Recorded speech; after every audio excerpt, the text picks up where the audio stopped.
Hello students, मैं तृप्ति सादानी Harda degree college के official YouTube channel पर आपका स्वागत करती हूँ। लास्ट वीडियो में हमने देखा कि किस प्रकार से हम ट्रांजैक्शंस की रिकॉर्डिंग जनरल में करते हैं। ठीक, अब हम देखेंगे बुक कीपिंग का जो नेक्स्ट पार्ट है लेज़र, किस प्रकार से जनरल में किए हुए सारे ट्रांजैक्शंस की रिकॉर्डिंग को हम लेज़र में क्लासिफाई करते हैं। ठीक, लेज़र क्या होता है? तो a book of accounts of मतलब टाइप्स ऑफ अकाउंट्स, जितने भी अकाउंट्स हम जनरल में डेबिट या क्रेडिट कर रहे हैं उनका पर्सनल इंडिविजुअल अकाउंट ओपन करना, अलग अलग अकाउंट्स की बुक को लेज़र कहा जाता है, ग्रुप ऑफ अकाउंट्स। ठीक, तो खाता बही इसका हिंदी नाम होता है, लेज़र को खाता बही कहा जाता है, जिसमें सभी प्रकार के खातों को रखा जाता है। क्लियर? What is ledger? तो ledger is a collection of accounts. हमने बात की ग्रुप ऑफ अकाउंट्स की, जितने भी खाते होते हैं जो हम जनरल में डेबिट या क्रेडिट मतलब किसी भी ट्रांजैक्शन में जो अकाउंट्स इफेक्ट हो रहे हैं, जितने भी अकाउंट्स इफेक्ट हो रहे हैं उनको पर्सनली हम लेज़र में जाके इंडिविजुअल ओपन करते हैं, जिससे पर्टिकुलर उस एक अकाउंट का हमको ओरिजिनल डाटा मिल सके कि क्या परचेस है। अगर हम परचेस अकाउंट ओपन कर रहे हैं तो पूरे मंथ की टोटल परचेस क्या है, पर्टिकुलर ईयर की परचेस क्या है टोटल। ठीक है, कैश परचेस कितनी है, क्रेडिट परचेस कितनी है, एक परचेस से रिलेटेड सारी इन्फॉर्मेशन हमको कहाँ मिल जाएगी? उस पर्टिकुलर इंडिविजुअल अकाउंट में। ठीक है, तो ledger is a collection of accounts that records all financial transaction of a business. सभी बिजनेस के जितने भी आपके फाइनेंशियल ट्रांजेक्शन्स हैं उनके रिकॉर्ड्स को हम क्या कर रहे हैं? अकाउंट्स में इंडिविजुअल कलेक्ट कर रहे हैं लेज़र में। Clear? It provides a detailed overview. Detailed overview हमको किस चीज़ का मिलेगा यहाँ? All type of assets, all type of liabilities, revenues, incomes, ठीक है, एक्सपेंसेस एंड कैपिटल्स। जो हमारे मॉडर्न टाइप्स ऑफ अकाउंट्स होते हैं उनके टोटल सभी अकाउंट्स की हमको क्या मिल जाएगी? इंडिविजुअल डिटेल रिव्यू आपको वहाँ पर देखने को मिलेगा। हर एक अकाउंट, संपत्ति खाता है, आपके पास लैंड है, बिल्डिंग है, मशीनरी है, तो पर्टिकुलर उस मशीनरी का क्या स्टेटस है एक ईयर की एंडिंग पर, या एक तो क्या उसकी वैल्यू बच रही है, रिटर्न डाउन वैल्यू क्या है, पर्टिकुलर उस संपत्ति का हमारा स्टेटस कितना है। ठीक है, तो assets, liabilities, equity, revenue and expenses, all type of accounts के हमको क्या मिल जाएगी? डिटेल रिव्यू मिल जाएगा। क्लियर? तो ledger is a collection of accounts, all types of accounts related to business. ठीक है, क्यों बनाया जाता है? तो हम एक पर्टिकुलर क्रोनोलॉजिकल ऑर्डर जो होता है हमारा, ठीक है, उसमें हम रिकॉर्ड ऑर्गेनाइज करते हैं जनरल में, और उसी ऑर्डर में हम लेज़र में उन्हें ट्रांसफ़र करते हैं। ठीक, पर्टिकुलर डेट वाइज हम जो जनरल में ट्रांजैक्शंस की एंट्री कर रहे हैं, रिकॉर्डिंग कर रहे हैं, उसी रिकॉर्डिंग में उसी ऑर्डर में उठाकर उसको हमको क्या करना है? लेज़र में पोस्ट करना है। ठीक है, इसे कहा जाता है खाता बही में खतौनी करना। ठीक है ना, पोस्टिंग ऑफ अ लेज़र। कहाँ से? जनरल की एंट्रीज को जनरल से उठाकर हम लेज़र में पोस्ट करते हैं। क्लियर? फाइनेंशियल ट्रांजैक्शंस को फैसिलिटेट आपकी एक्यूरेट फाइनेंशियल रिपोर्टिंग, हमें रिपोर्ट पता चल सके, रिपोर्टिंग की जा सके। क्लियर? देन क्यों लेज़र में पोस्टिंग की जाती है, क्या इसके इम्पोर्टेंस हैं, क्यों ज़रूरी है व्यापार में? ठीक है, तो हमारे फाइनेंशियल जितना भी हमारा फाइनेंशियल रिपोर्टिंग है उसकी एक्यूरेसी, कि हमारे जितने ट्रांजैक्शन उनकी प्रॉपर रिकॉर्डिंग हुई है या नहीं है, ताकि उस इंडिविजुअल अकाउंट की हमको प्रॉपर डिटेलिंग पता की जा सके। क्लियर? इससे हम पर्टिकुलर किसी इनकम या एक्सपेंसेस या संपत्ति दायित्व से रिलेटेड हम क्या कर सकते हैं? कोई डिसीज़न ले सकते हैं कि अगर कोई संपत्ति का मूल्य हमारा कम हुआ है, ठीक है, डेप्रिसिएशन लगा है, या किसी कारण से संपत्ति में कोई नुकसान हुआ है, ठीक है, जिससे उसकी वैल्यू बहुत ज़्यादा डाउन हुई है, सेल होने पर लॉस हुआ है, किसी कारण से अगर हमको कोई नई संपत्ति परचेस करनी है, तो उस पर्टिकुलर असेट अकाउंट से हम ये देख सकते हैं कि इस संपत्ति को बेचकर अगर हम नई संपत्ति परचेस करेंगे तो हमारी फाइनेंशियल पोजीशन पे क्या इफेक्ट पड़ेगा। तो डिसीजन लेने में भी ये हेल्पफुल होता है, क्योंकि पर्टिकुलर अकाउंट की डिटेल हमको उस अकाउंट से इंडिविजुअल से मिल जाती है। क्लियर?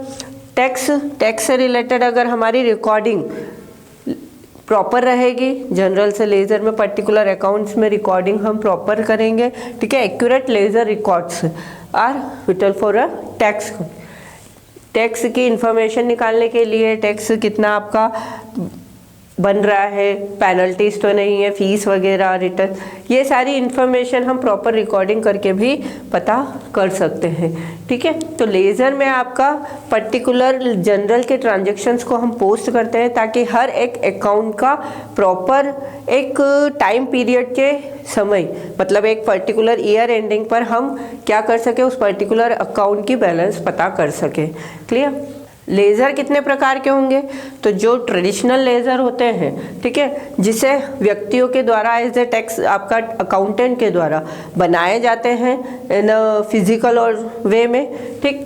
तो अ फिजिकल लेज़र बुक जिसमें हम ट्रांजैक्शन क्या करते हैं, मैनुअल रिकॉर्ड करते हैं, ठीक है, जनरल से की हेल्प से, ठीक। जनरल की हेल्प से ये सेकेंड स्टेज ऑफ आपके अकाउंटिंग कहलाता है। Identifying of accounting, journalise recording of accounting and classification of accounting में लेज़र आता है। क्लियर। तो मैनुअली अगर आप रिकॉर्ड कर रहे हैं उसको प्रॉपर डेट ऑर्डर में, जो आपका क्रोनोलॉजिकल ऑर्डर होता है, तो वो आपका क्या कहलाता है, ट्रेडिशनल लेज़र कहलाता है, ठीक है। आज के टाइम पे सभी चीज़ें हम कंप्यूटराइज करते हैं तो डिजिटल लेज़र, ठीक है। अगर आप आपके व्यापार की सारी अकाउंटिंग ऑन कंप्यूटर्स पे रख रहे हैं तो आप क्या कर रहे हैं, डिजिटल लेज़र बना रहे हैं, ठीक है ना। ये एक स्प्रेडशीट पर आपकी स्प्रेडशीट पर अकाउंटिंग सॉफ्टवेयर जैसे टेली है, उस पर आप क्या करते हैं, रिकॉर्ड करते हैं अपने बिजनेस के ट्रांजैक्शंस को। क्लियर। तो आपका पहला हो गया ट्रेडिशनल लेज़र, दूसरा है आपका डिजिटल लेज़र, जिसमें आप क्या कर रहे हैं, फाइनेंशियल रिकॉर्ड, आपके जितने भी ट्रांजैक्शंस हैं उनको मैनेज करना, उनको रिकॉर्डिंग करना, वो सब काम हम कहाँ कर रहे हैं, डिजिटली कर रहे हैं, हमारी टेली सॉफ्टवेयर की हेल्प से, इलेक्ट्रॉनिक आपके स्प्रेडशीट्स पर। क्लियर। एक होता है क्लाउड बेस्ड लेज़र, ये ऑनलाइन लेज़र्स जो होते हैं, ऑनलाइन आपके ऐप्स, ऑनलाइन लेज़र सिस्टम होता है जिसके हेल्प से ऑनलाइन अकाउंटिंग की जाती है। क्लियर। ये है आपके टाइप्स ऑफ लेज़र्स, खाता बही के प्रकार। अब लेज़र अकाउंट्स, तो जो हमारे आपके मॉडर्न रूल्स ऑफ अकाउंट्स हैं, मॉडर्न टाइप्स ऑफ अकाउंट्स हैं, उनमें लेज़र की पोस्टिंग हम किस प्रकार करेंगे, laser accounts and there classification. Clear. तो सबसे पहले हम क्या कर रहे हैं, आपका असेट अकाउंट आता है। असेट्स अकाउंट में ऑल टाइप्स ऑफ असेट्स, चाहे वो करंट हो चाहे वो फिक्स्ड हो, ठीक है ना, व्यापार की सभी प्रकार की संपत्तियाँ जिनमें किसी भी प्रकार का आपका चेंजेस आ रहे हैं, संपत्ति की वैल्यू इंक्रीज हो रही है, डिक्रीज हो रही है, तो वो हम क्या करेंगे, असेट अकाउंट में ट्रांसफ़र करते हैं। हम जनरल एंट्रीज के द्वारा उस प्रॉपर ट्रांजैक्शन को जनरलाइज करते हैं, देन उसको फिर यहाँ पर क्या करते हैं, पर्टिकुलर उस संपत्ति का इंडिविजुअल अकाउंट, अगर आपके व्यापार में कई प्रकार की संपत्तियाँ हैं तो हर एक संपत्ति का अपना इंडिविजुअल अकाउंट ओपन होता है। लैंड है, बिल्डिंग है, मशीनरी है, फर्नीचर है, ये all types of fixed assets, स्थायी संपत्तियाँ, ठीक है। और देन एक होती है करंट एसेट्स, जैसे स्टॉक है, डेटर्स है, कैश, बैंक, ठीक। तो ये आपकी क्या कहलाती है, करंट एसेट्स होती हैं, ठीक। तो present resources own by the business such as cash, inventory and equipments, all types of संपत्तियों जो व्यापार में हमारी उपयोग में आती है, उनके खाते असेट्स अकाउंट में जाते हैं। और यहाँ हमारा असेट अकाउंट का नियम हमने पहले भी देखा है, मॉडर्न रूल, संपत्ति इंक्रीज होती है, ठीक है, तो डेबिट होगी, एंड डिक्रीज होगी तो क्रेडिट होगी। तो वही नियम हम यहाँ लेज़र में भी फॉलो करेंगे। जनरल के जो हमारे रिकॉर्डिंग के बेसिक रूल्स हैं, उन्हीं के आधार पे आप अकाउंटिंग में आगे बढ़ते जाएंगे, इसमें रूल्स चेंज नहीं होते हैं, ठीक है। बेसिक अकाउंटिंग के रूल्स एक बार लर्न करने आप आखिरी तक की अकाउंटिंग इजीली समझ सकते हैं। देन लायबिलिटी अकाउंट, तो बिजनेस की जितनी भी दायित्व उत्पन्न होते हैं, चाहे वो फिक्स्ड हो, करंट हो, चालू और स्थायी दायित्व, ठीक है। इसमें आपका ऑल टाइप्स ऑफ लोन्स, जो हम बैंक से ले सकते हैं, बाहर फाइनेंशियल इंस्टीट्यूट से ले सकते हैं, शॉर्ट टर्म लॉन्ग टर्म दोनों प्रकार के लोन आ जाएंगे, ठीक है। क्रेडिटर्स, जो आप अगर सप्लायर्स से उधार खरीद रहे हैं तो उनका पेमेंट करना है, ठीक है। इसके अलावा बैंक ओडी, बैंक ओवरड्राफ्ट जो कि रहता है, ठीक, ये सारे लाइबिलिटी के अंतर्गत आते हैं, स्थायी और आपके परिवर्तनशील दोनों प्रकार के फिक्स्ड और करंट लाइबिलिटीज अकाउंट्स को इफेक्ट करते हैं, ठीक है। देन आपका equity is a capital account, ठीक। व्यापार का पूंजी, व्यापार में जो पूंजी होती है जो व्यापारी अपने व्यापार को बढ़ाने के लिए लगाता है, ठीक है। तो पूंजी खाता ये ऑनर्स स्टेक के आपके बिजनेस को रिप्रेजेंट करता है, ठीक, including capital contributions and return earning. Equity के अंतर्गत आप आपके all types of Capitals, reserves and आपकी रिटर्न अर्निंग, जो प्रॉफिट या लॉस है व्यापार का, उन तीनों को इक्विटी अकाउंट्स के अंतर्गत शामिल किया जाता है। Clear? Revenue accounts, all types of incomes and gains, and then last आता है आपका expenses account, all types of आपकी एक्सपेंसेस और लॉसेस, ठीक है। ये 5 प्रकार के अकाउंट होते हैं जो बिजनेस में जितने भी ट्रांजैक्शन होते हैं इन 5 से बाहर आपके नहीं जाते हैं। क्लियर? अब हम लेज़र में पोस्टिंग किस प्रकार से करेंगे, उसकी प्रॉपर स्टेप क्या रहेंगी, ठीक है। Step to prepare a ledger. Ledger को प्रिपेयर करने के लिए सबसे पहले तो ट्रांजैक्शन को आइडेंटिफाई करना, जो हम जनरल में कर देंगे, ठीक है, कि ट्रांजैक्शन किस टाइप के रिकॉर्डिंग से रिलेटेड, किस टाइप के अकाउंट से रिलेटेड होता है, ठीक है। जब जनरल में एक ट्रांजैक्शन हम रिकॉर्ड कर देते हैं तो हमारे पास 2 अकाउंट सामने आते हैं जो उस ट्रांजैक्शन को इफेक्ट करते हैं, ठीक है। वो हमने जनरल में डेबिट और क्रेडिट किए हुए हैं, तो हमने वहाँ से उस ट्रांजैक्शन को उठाना है। क्लियर? ओपन अकाउंट, उन दोनों डेबिट और क्रेडिट किए हुए अकाउंट का अपना अपना एक सेपरेट अकाउंट ओपन करना है। जैसे हम पहला जो व्यापार प्रारंभ करने की हमारी क्या होती है, जर्नल एंट्री होती है कि पर्टिकुलर किसी व्यक्ति ने नया व्यापार शुरू किया, तो हमारा ट्रांजैक्शन क्या होगा, व्यापार में कैश आया है और लगाने वाला कौन है, व्यापारी है। तो व्यापार की किताबों में हम कभी व्यापारी का नाम नहीं लिखते हैं, ठीक है ना, सेपरेट आइडेंटिटी कंसेप्ट के अंतर्गत। तो यहाँ जो कैपिटल अकाउंट है वो रिप्रेजेंट करता है बिजनेसमैन को, तो बिजनेसमैन का नाम न लिखते हुए हम क्या करेंगे, कैपिटल अकाउंट को क्रेडिट करेंगे। तो हमारी जनरल जो बनती है entry, cash account debit to capital account, ठीक है। हमारी जो जनरल एंट्री बनेगी वो क्या हो जाएगी, cash account debit to capital account. ये एक जनरल एंट्री हम क्या करेंगे, जनरल से उठाएंगे। 2 अकाउंट या इफेक्ट हो रहे हैं, हमने ट्रांजैक्शन आइडेंटिफाई किया, हमको 2 अकाउंट मिले हैं, ठीक है। ओपन अकाउंट, एक अकाउंट ओपन होगा कैश का सेपरेट, ठीक है, एक अकाउंट ओपन होगा कैपिटल का। इस जनरल एंट्री में हमारे पास क्या, कौन कौन से अकाउंट हमको ओपन करने हैं, 2 अकाउंट्स, ठीक है, कैश और कैपिटल। कैपिटल अकाउंट एक ऐसा अकाउंट है जिसमें आपको ज़्यादा ट्रांजैक्शंस पूरे साल में देखने को नहीं मिलेंगे, ठीक है। व्यापार शुरू करते समय या बीच में किसी ईयर में अगर आपने व्यापार में कोई चीज़ एक्सपांड की है, कैपिटल एडिशनल कैपिटल इंक्लूड की है, ठीक है, व्यापार से रुपया निकाला है, ड्राइंग किया है, तो हम कैपिटल के ट्रांजैक्शंस में ज़्यादा क्या होता है, हलचल नहीं होती है व्यापार में। तो कैपिटल अकाउंट में ज़्यादा आपको ट्रांजैक्शंस नहीं दिखेंगे, सिंगल 1 एंट्री 2 एंट्री, ठीक है, इससे ज़्यादा यहाँ ट्रांजैक्शन नहीं दिखेंगे। लास्ट में आप पूंजी पर ब्याज आपको मिलता है व्यापारी को, तो बिजनेस के लिए ये लायबिलिटी है, तो इंटरेस्ट ऑन कैपिटल में ट्रांसफ़र हो जाएगा, ठीक है। तो यहाँ पे बहुत कम मात्रा में आपको ट्रांजैक्शंस या हलचल इस अकाउंट पर मिलेगी, ठीक है। तो कैपिटल अकाउंट एक ओपन किया, अगर साल में आपकी एक ही एंट्री है कैपिटल की कि भैया व्यापार शुरू किया है साल के शुरू में और आखिरी तक वही पूंजी हमारी बनी हुई है, उसमें कोई हमने एडिशनल शामिल नहीं की है कैपिटल। क्लियर? तो हमारी कैपिटल अकाउंट हमने ओपन किया सेपरेट, ठीक। कैश अकाउंट में ट्रांजैक्शन मैक्सिमम रहते हैं, क्यों, क्योंकि डेली ट्रांजैक्शन बेस्ड पर माल बेचोगे तो रुपया आता रहेगा, ठीक है ना, खरीदोगे तो अगर कैश परचेस है तो वो जाता रहेगा, ठीक। तो कैश ऐसी संपत्ति है जिसमें क्या होता है, रेगुलर बेसिस पर ट्रांजैक्शन होते हैं, रेगुलर बेसिस पर उस पर इफेक्ट होता है। व्यापार में कभी कैश ज़्यादा मात्रा में होता है, कभी कम होता है, ठीक है। तो कैश अकाउंट क्या कहलाती है? Current assets.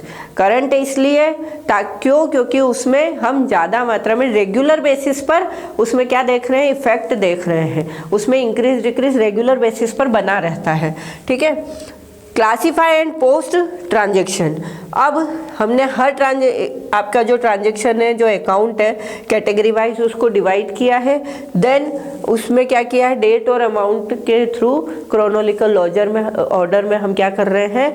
अकाउंट ओपन कर रहे हैं। तो हम क्या करेंगे? एक अकाउंट ओपन होगा हमारा कैश अकाउंट, जिसमें अगर आप मंथली रिकॉर्डिंग कर रहे हैं तो पूरे 1 जनवरी से 31 जनवरी तक के जितने भी कैश के ट्रांजैक्शन आपने किए हैं रेगुलर बेसिस पे डेट वाइज, ठीक है, उसको इस इंडिविजुअल अकाउंट में हम क्या कर देंगे?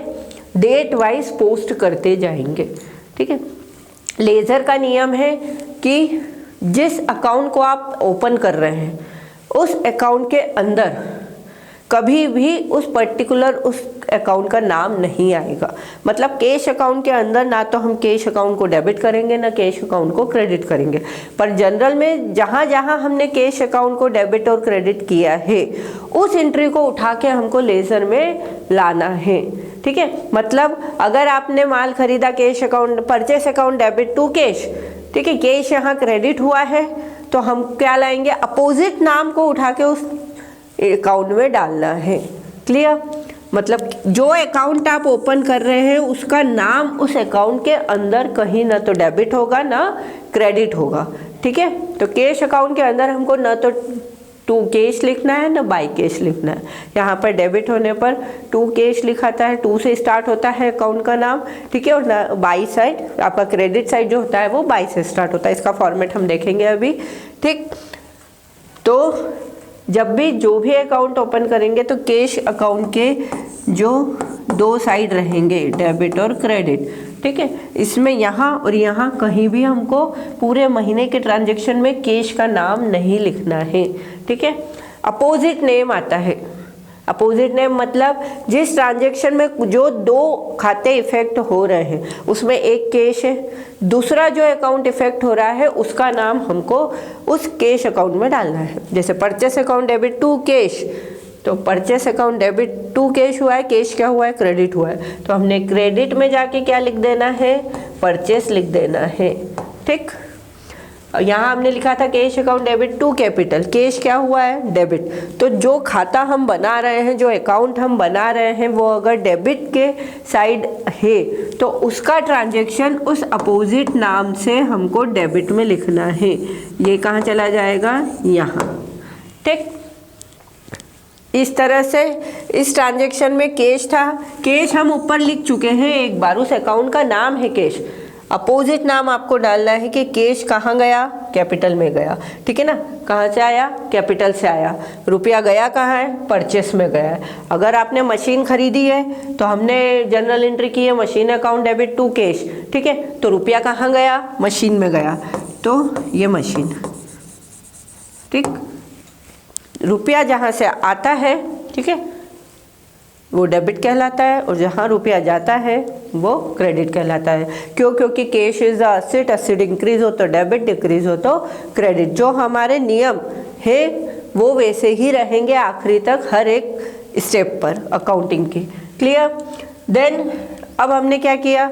इस ट्रांजैक्शन को पोस्ट किया इंडिविजुअल उसके अकाउंट में। ठीक है। अब यहाँ पर हमको उसका क्या करना है? Last step calculate balance. Balance निकालना है।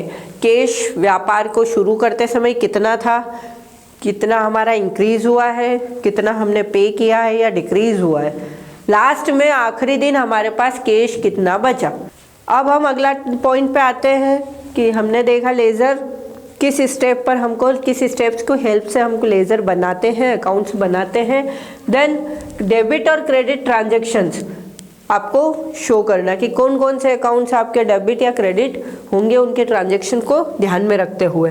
तो रिप्रेजेंट एंड इंक्रीज आपका असेट्स। ठीक है।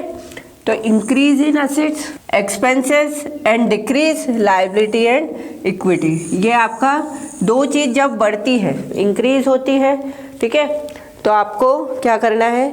डेबिट में रिप्रेजेंट करेगा, और अगर decrease in liability and equity, आपकी संपत्तियां और आपके जितने भी एक्सपेंसेस या लॉसेस हैं वो अगर इंक्रीज हो रहे हैं तो डेबिट में जाएंगे, और आपकी जितनी भी लायबिलिटीज और आपकी इक्विटी या पूंजी आप जिसको कहते हैं कैपिटल, वो अगर डिक्रीज हो रही है तो वो डेबिट को रिप्रेजेंट करेगी। क्लियर है? मतलब आप जब लेजर में एंट्री करेंगे तो पर्टिकुलर अकाउंट कब डेबिट होगा और कब क्रेडिट होगा, इसको हमको क्या करना है, ध्यान में रखना है कि पर्टिकुलर अकाउंट किससे रिलेटेड है, वो संपत्ति है, एक्सपेंसेस है, ठीक है ना, आपका लायबिलिटीज है और इक्विटी है, क्या है, ठीक। इसमें आप इनकम्स भी लिखेंगे, ठीक, यहाँ इनकम हो जाएंगे।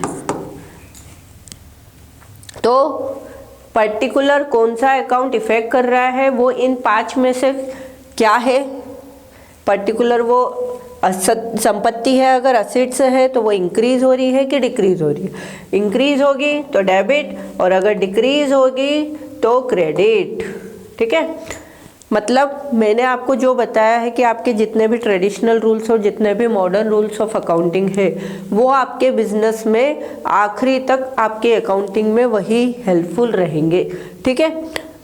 तो ये भी वही नियम है, ये आपके मॉडर्न रूल्स ऑफ अकाउंटिंग है कि कब आपको किसको डेबिट करना है और कब आपको क्रेडिट करना है। तो इंक्रीज होगी अगर संपत्ति तो डेबिट, डिक्रीज होगी संपत्ति तो क्रेडिट। क्लियर? अगर डिक्रीज हो रही है लायबिलिटी, इक्विटी और इनकम तो आपका डेबिट, और अगर डिक्रीज हो रही है लायबिलिटी, इक्विटी और इंक्रीज हो रही है लायबिलिटी, इक्विटी और इनकम तो आपका क्रेडिट, ठीक है। तो ये नियम आपको प्रॉपर ध्यान में रखना है।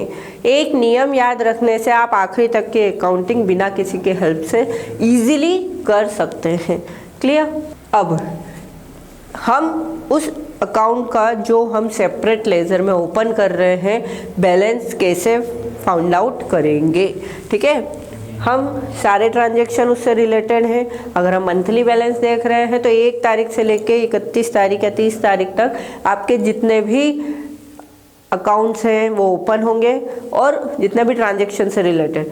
फिर जैसे कैश अकाउंट है, असेट अकाउंट है, ठीक है, सैलरी अकाउंट, वेजेस अकाउंट, जितने भी type purchase account, sale account सब आपने ओपन किया, उसमें आपने सारे डेबिट ट्रांजैक्शन डेबिट किए, क्रेडिट ट्रांजैक्शन क्रेडिट किए। फिर इंडिविजुअल हर एक अकाउंट का टोटल करेंगे डेबिट साइड, ठीक है। फिर हम क्या करेंगे, क्रेडिट साइड की टोटल करेंगे, दोनों का बैलेंस, मतलब जिस साइड की टोटल ज़्यादा है उससे दूसरी साइड की टोटल को हम माइनस कर देंगे तो क्या हो जाएगा, आपका बैलेंस फाइंड आउट हो जाएगा, ठीक है। 2 साइड होते हैं इसमें, एक कहलाता है डेबिट और दूसरा कहलाता है क्रेडिट। आपने एक साइड लिख दिया 10,000 अमाउंट है, 5,000 अमाउंट है, 2,000 अमाउंट है, और यहाँ लिख दिया 8,000 अमाउंट है, ठीक है ना, और ये 2,000 अमाउंट है। सिंपल अगर हम लैंग्वेज में बात करें तो 10, 5, 15 to 17, 17,000 इधर है, 10,000 उधर है, ठीक है। अब अगर हम बैलेंस निकालने जाएंगे तो किस साइड अमाउंट ज़्यादा आ रहा है, डेबिट साइड ज़्यादा आ रहा है, ठीक है। तो डेबिट साइड अगर टोटल अगर ज़्यादा है तो आपका बैलेंस किधर आएगा, 7,000 आपका कम आ रहा है क्रेडिट साइड, ये 7,000 बैलेंस डेबिट बैलेंस कहलाएगा, ठीक है।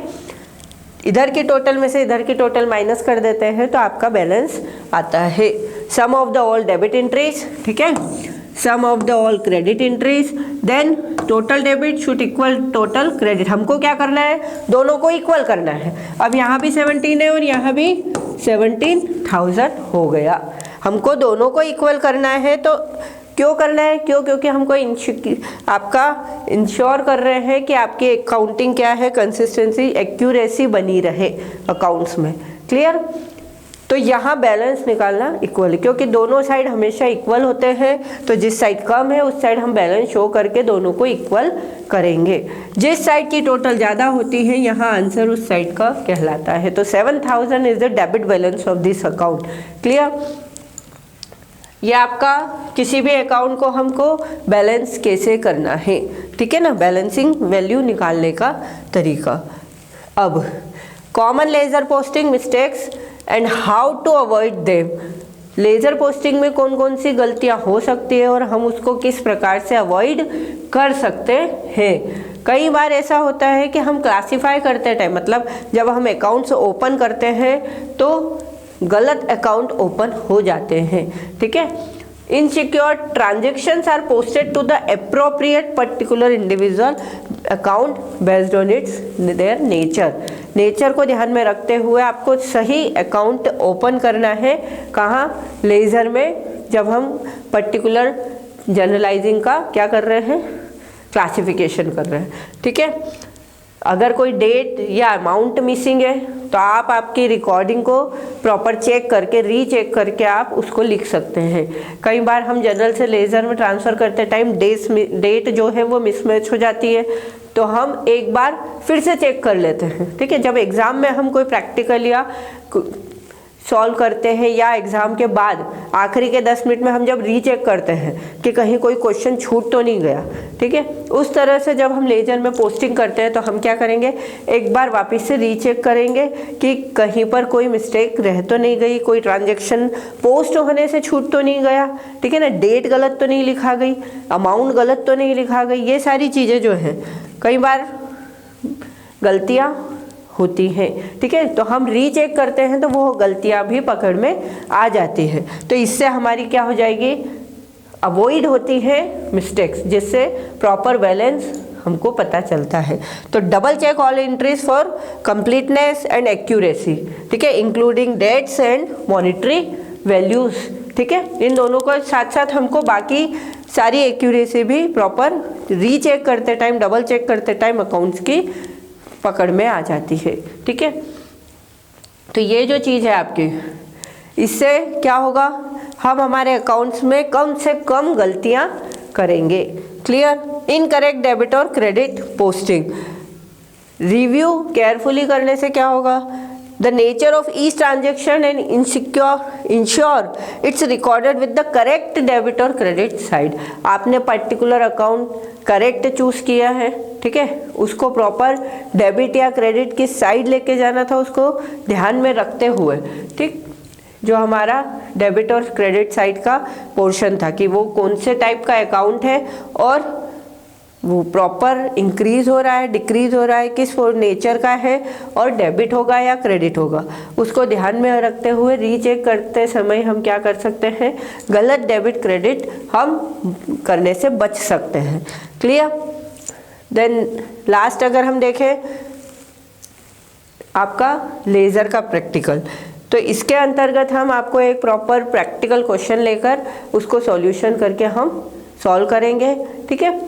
इस पर्टिकुलर टॉपिक से आपको ये समझ में आता है कि किस प्रकार से हम एक जनरल के ट्रांजैक्शन को क्लासिफाई करेंगे, लेज़र में प्रॉपर अकाउंटिंग को पोस्ट किस प्रकार करेंगे, ठीक है ना, इंडिविजुअल अकाउंट्स जितने हमारे होते हैं वो ओपन करके हम उनमें डेबिट और क्रेडिट करके बैलेंसिंग अमाउंट निकालना, ठीक, ये जो टॉपिक आपके हैं, ठीक है, आइडेंटिफाई द आपकी transactions, then second journalise the transaction, recording जिसके अंतर्गत होती है recording the transaction, and third ledger posting the transaction, classification of transaction. जो ये तीन आपके पॉइंट आते हैं वो आपकी बुक कीपिंग के अंतर्गत आते हैं, ठीक है। तो आज के टॉपिक में हम इतना ही समझेंगे। अगले टॉपिक में हम ये देखेंगे कि किस प्रकार हमको लेज़र में पोस्टिंग करनी है, और इसके बाद जो हमारा समराइजेशन का टॉपिक आता है कि आप आपके अकाउंटिंग में संक्षिप्तीकरण कि एक ही जगह पर आप सभी अकाउंट्स के बैलेंसेस देख सके प्रॉपर, और पूरे बिजनेस का सारे ट्रांजैक्शंस का क्या करें, समरी फॉर्म देख सके एक ही जगह। ट्रायल बैलेंस नेक्स्ट टॉपिक हमारा ट्रायल बैलेंस रहेगा। आज के लिए इतना ही, थैंक यू।